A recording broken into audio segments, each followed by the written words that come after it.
Eh bien, que diable se passe-t-il au Canada? C'est une phrase que j'ai répétée au cours des 2 dernières années parce que je n'arrive pas à comprendre comment les libéraux ont détruit ce pays. Parlez à n'importe quel Canadien. C'est méconnaissable par rapport à ce que c'était il y a 15 ans. Un pays totalement différent. Logements inabordables. Politique frontalière désastreuse. Flux de fentanyl et de drogue dans ce pays. C'est méconnaissable.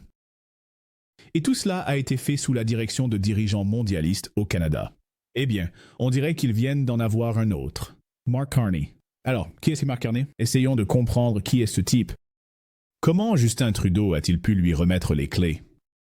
Et quand le Canada aura-t-il réellement le droit de voter et de choisir s'ils veulent que ce type soit aux affaires ou non?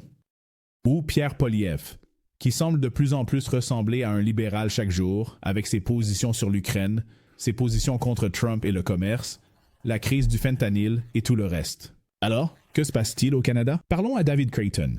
Journaliste écrit pour Post-Millennial, nous rejoint depuis Ottawa, Canada, et a observé cela avec Mark Carney. Et tu l'avais prédit, David, tu l'avais prédit. C'est de Mark Carney, l'homme de la situation, le voici donc. Alors, que se passe-t-il? Qui est Mark Carney?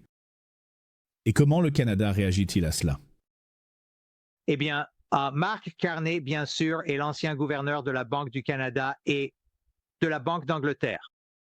Il est également fortement impliqué dans le FAM et les Nations Unies. C'est un pur globaliste. Et vous savez quoi? Il a remporté le vote pour la direction du Parti libéral dimanche soir avec 86% de soutien. Cela ressemble à l'ancienne Union soviétique. C'est ce que le parti du comité, eh bien, ils avaient l'habitude d'obtenir 99% des voix. Mais Carney a obtenu 86%. Et le plus drôle, c'est que Clayton, les 2/3 des membres libéraux, ont été disqualifiés avant le vote. Donc, ils ne pouvaient pas voter, ils ne pouvaient pas voter. Et cette irrégularité a à peine été rapportée par les médias traditionnels. Je l'ai signalé. Rebel News l'a signalé. Attends, n'ont pu voter. Les gens en ont parlé. Pas voter. Ils ont été disqualifiés du vote. Et quand on a demandé pourquoi ont-ils été disqualifiés? Eh bien, nous vous répondrons à ce sujet. Le Parti libéral n'a pas expliqué pourquoi les 2/3 des membres n'ont pas pu voter lors du vote de leadership. Dimanche soir. C'est absolument scandaleux. Et pensez-vous que ce type a été installé comme un autre mondialiste en tant que successeur de Justin Trudeau? Oh, vous pouvez en être sûr. Il siège au conseil d'administration de 21 directions. Il prétend qu'elles sont principalement philanthropiques, mais regardez bien. Et j'ai fait une analyse approfondie de cela sur ma page Substack. La plupart ne le sont pas. Il a été cité par le comité judiciaire de la Chambre en juillet dernier, juillet 2024, comme faisant partie d'un cartel climatique, parce qu'il a dirigé une ONG appelée Glasgow Net Zero, et c'est une assistance financière pour le Net Zero. Et le comité judiciaire de la Chambre a déclaré que le climat, c'est un cartel climatique qui a déclaré la guerre au mode de vie américain. Donc c'est Mark Carney. Et il est aussi l'ancien président de Brookfield Assets Management, dont il vient de démissionner avant d'annoncer sa course à la direction. Mais Brookfield, bien sûr, est emblématique de l'hypocrisie de la gauche éveillée dans ce pays et dans le monde entier. Il investit massivement dans les combustibles fossiles et les pipelines à travers le monde, sauf au Canada, bien sûr. Et il gagne des millions, des centaines de milliards de dollars grâce à ces investissements et prétend que ce n'est pas un gros problème. Et le plus drôle, c'est qu'avant que Mark Carney n'annonce sa candidature à la direction du Parti libéral, il a déplacé le siège de Brookfield Assets à New York, parce qu'il savait qu'il allait gagner cette course et que ses politiques allaient nuire à cette entreprise. Alors il l'a déplacé hors du Canada, vers les États-Unis. Nous nous en sortirons beaucoup mieux sous Donald Trump. Donc ça ira mieux? Tout ira bien parce que vous savez, comme le président Trump veut forer, il en profitera. Donc une stratégie brillante. Et il peut continuer à être un gauchiste éveillé et globaliste au Canada. Alors ce soir, eh bien, vous savez, Peut-être que vous pouvez clarifier même quelqu'un dans notre salle de chat, Jeffrey. Jeffrey Reinhardt demande, il dit « Clayton peut-il clarifier à propos de l'acier et des tarifs douaniers? Arrive-t-il à minuit? Et Trump impose-t-il un tarif de 25% ou 50% au Canada? » Donc je vois maintenant 50% sur les métaux, n'est-ce pas? Alors, où en sommes-nous avec tout cela en ce moment du côté commercial? Oui. Eh bien, c'est 25%. Trump disait 50% si l'Ontario appliquait sa surtaxe de 25% sur l'électricité. Maintenant, la dernière chose que j'ai entendue juste avant d'entrer en onde ici, c'est que, apparemment, Donald Trump et le premier ministre de l'Ontario, Doug Ford, ont eu une conversation cet après-midi et Doug Ford a renoncé à cette surtaxe de 25%. Ford a perdu la tête. Il menaçait en fait de couper l'électricité à une grande partie du nord-est des États-Unis, ce qui, bien sûr, est insensé. Mais apparemment, il a reculé aujourd'hui, ce qui signifie que nous pourrions ne pas avoir à faire face aux 50%. Mais cela change si rapidement, Clayton, qu'il est difficile de suivre ce qui se passe avec ces tarifs. Et comme je l'ai dit à plusieurs reprises, nous devons aller au-delà de cela. Nous avons besoin d'un nouveau gouvernement dans ce pays qui soit légitime, pour lequel le peuple canadien a voté. Pas un seul. Qui est un gouvernement intérimaire dirigé par un premier ministre intérimaire élu par 150 000 membres du Parti libéral? Voilà où en est le Canada. Et Carney est le genre d'homme dont on dirait « Mon Dieu, il a la personnalité d'un reptile ». Et c'est le pire orateur public que j'ai jamais entendu. Mais il a un avantage sur Justin Trudeau. Un avantage sur Justin Trudeau, c'est qu'on peut le prendre au sérieux. Il ne donne pas l'impression d'être une pop star maniaque, et c'est la seule chose qu'il a en sa faveur.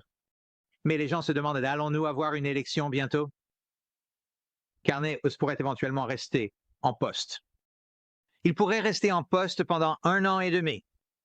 Mais tout ce que j'entends, y compris les conservateurs, commence déjà à mettre en place des pancartes. J'ai entendu cela ce matin. Le Parti conservateur du Canada distribue déjà des pancartes pour les candidats dès ce matin. Cela m'indique qu'il y aura probablement une élection plus tôt que prévu, ou du moins plus tôt que possible. Et je vais vous dire pourquoi Carney pourrait partir. Il est tellement incompétent en termes de communication avec les gens, d'engagement avec le public et de compréhension de ce que les gens utilisent réellement dans leur vie. Il a dit une fois que nous n'utilisons plus l'acier. Maintenant, c'est un homme avec un doctorat. En économie, c'est un homme qui a soi-disant dirigé la Banque du Canada et la Banque d'Angleterre. Il ne semble pas comprendre que l'acier est toujours une marchandise pertinente. Et apparemment, il ne possède pas de réfrigérateur, de cuisinière ou de voiture. Je ne comprends pas. Mais il a dit cela à plusieurs reprises. Et plus Carney reste dans les parages et continue d'ouvrir la bouche pour dire des choses stupides comme ça, plus il a de chances de réduire sa popularité dans les sondages. Donc, je vous le dis, cet homme est dangereux. Il est pire que Justin Trudeau. Il est un fervent partisan du zéro net. Il veut qu'une taxe carbone soit imposée aux entreprises. Il dit qu'il va annuler la taxe carbone.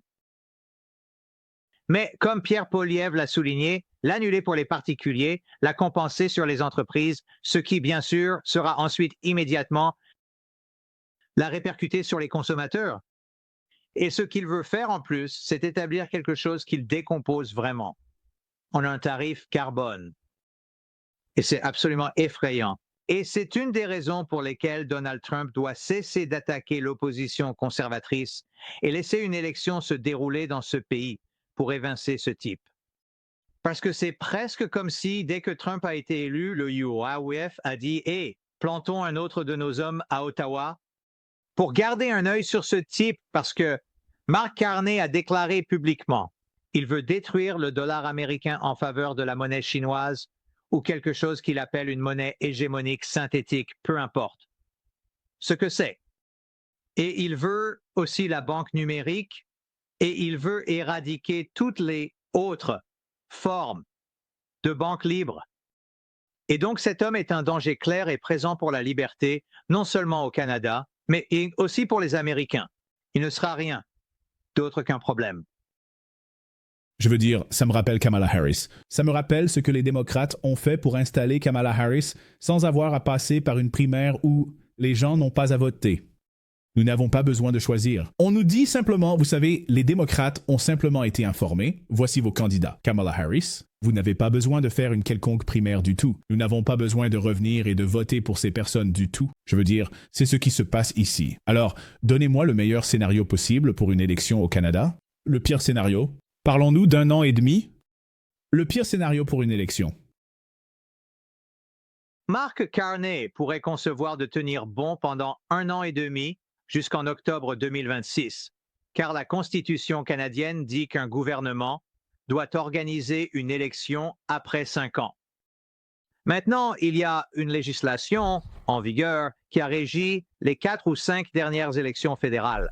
Maintenant, au Canada, cela dit qu'une élection devrait avoir lieu tous les 4 ans. Mais la Constitution primerait certainement sur cette législation. Donc, il pourrait concevoir de tenir bon pendant un bon moment. Mais alors, comme je l'ai dit, lorsque le Canada a découvert ce que Brookfield Assets Management faisait et le fait que Brookfield payait environ 5% d'impôts sur les sociétés pendant les années Trudeau et abritait des milliards de dollars aux Bermudes pendant cette période. Les informations sur Carney sortent en grande quantité, quotidiennement. Donc, il pourrait avoir une élection dans les 6 prochaines semaines.